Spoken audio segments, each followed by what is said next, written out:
Welcome, ladies and gentlemen, to another Classic Top Hat review brought to you by ScreenRobot.com. I'm your host, the Top Hat Gamer, also known as Kind Sir, and today we'll be reviewing Blackguards. The game is developed by Daedalic Entertainment, whose previous games are smash hits such as Ravenburger Puzzle and Copa Soccer. Yeah, I'm already expecting great things from the get-go. But they've also published a couple of classic games such as Sam and Max and Tales of Monkey Island, but their own catalogue is pretty lackluster. We're going to be scoring the game on its gameplay, plot and looks and sound of the game. We'll start off with gameplay. Now, when I read about this game or when I watched the trailer, I was told I would experience gameplay like no other. Frankly, I was lied to.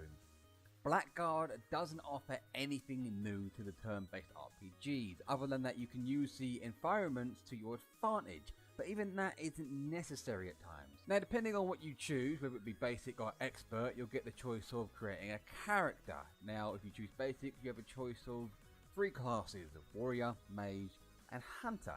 If you go expert, you can branch off these classes into various subclasses like red mage or blue mage, but I wouldn't recommend that unless you're very familiar with the RPG system.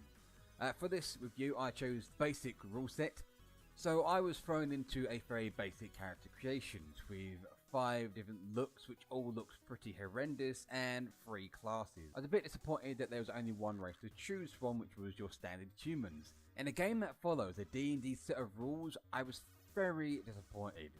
Just imagine the possibilities that you could have rolling as a troll or an orc or a dwarf. It could add more immersion or attributes to the game to pull you in. Now, the game is a turn-based RPG, so I didn't expect it to be high-octane action, but when there are a lot of NPCs on the screen, it gets very slow and boring waiting for everyone's turn to be over. I did try looking for an option to speed up the NPCs' turns, but unfortunately that wasn't in the game. Oh, and did I mention that you control 3 of the biggest bumbling idiots around? Oh, what's that? A puddle? Better call the National Guard, because we've got a flood on our hands. No way we're getting across this. Oh, but wait, the enemy has no trouble getting across it. And never has anyone had so much trouble hitting a spell with such a high probability of hitting. He's meant to be a master of black magic, but he constantly messes up his spells more than Ron Weasley. The game is infuriating and not in a challenging or good way. I found myself screaming at the PC because of how much dumb bad luck I'm getting. And that's pretty much all the game seems to be. Most of the fights seem to be dependent on some RNG factor that more often than not comes up snake eyes. The tutorial is also very poorly done and leaves out key things till later in the game, such as the ability to place your favoured abilities on a hotbar. I didn't even know you could do that until they told me. Or, more importantly, how to leave a freaking town. I spent 10 minutes trying to figure out how to get out of town before quitting and coming back like 3 hours later, just by finding by a fluke accident that you can leave the town by pressing enter. But if you stick with the game, you can get into it. And it's somewhat rewarding beating an area after you've tried 3 or 4 times. And the destructible environments do add a more brain over brawn approach to the game. Just be careful what you destroy. The game is said to have over 40 hours of playable content with up to 3 possible endings depending on the choices you make in game. I can't see myself completing it, but that's certainly an impressive amount of content for a game, especially in an era where games are getting shorter and shorter. I'm looking at you, Metal Gear with Vengeance. Not even a word! I'll be giving the gameplay of Blackguard 6 Raging Mages out of 10. And now we jump to the plot of Blackguards. The game starts off with you finding an old childhood friend being mauled and killed by a wolf. You attempt to save the woman, killing off the wolf, but it's too late. She's already dead, and with a hole like that in her stomach, I should think so too. But it turns out that the woman murdered was Princess Ilana, and you're being framed for the murder. You get thrown in prison and tortured by her boyfriend and your old close friend, Lysander. Having gained no information out of you, you're sentenced to be hung, but inevitably you're saved by a dwarf named Norum and make an escape with 2 of your other fellow prison mates.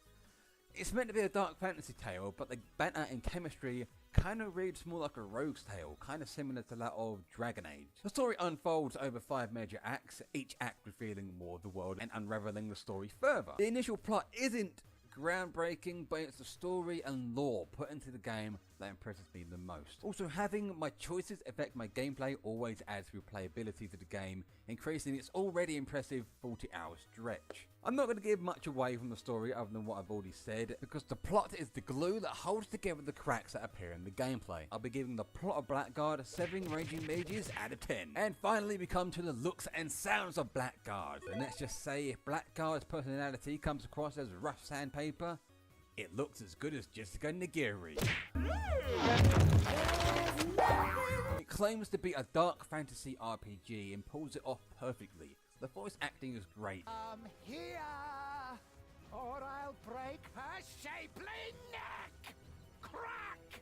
Weapons, projectiles and spells all look really great if you have the PC to support it. But even if you don't, on minimal settings, the game looks great regardless. The background music blends well in with the atmosphere of the game, all adding to that all-important immersion. There are a few things that bothered me though. One of them was the UI of the skill system is not very new user friendly and can be very daunting and confusing on your first playthrough. Also, if you're in combat and you're close up, it can be difficult to select the correct hexagon to attack your enemy. You can easily get around this by zooming out and having the camera pan down on you, but it makes the game look more like a tabletop game other than a PC game. But overall, nothing to complain about too furiously, so I'll be scoring the looks and sounds of Blackguard 7 Raging Mages out of 10. So overall, Blackguards earns a score of 6.6 Raging Mages out of 10. It's not a bad game, in fact it's actually a pretty decent game, but it will only appeal to people who are really interested in this kind of genre. I still recommend Shadowrun Returns though if you're after a similar kind of game with a sci-fi touch to it.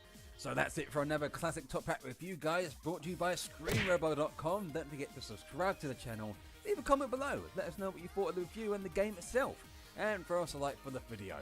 And remember to stay classy, top hat gamers, stay classy.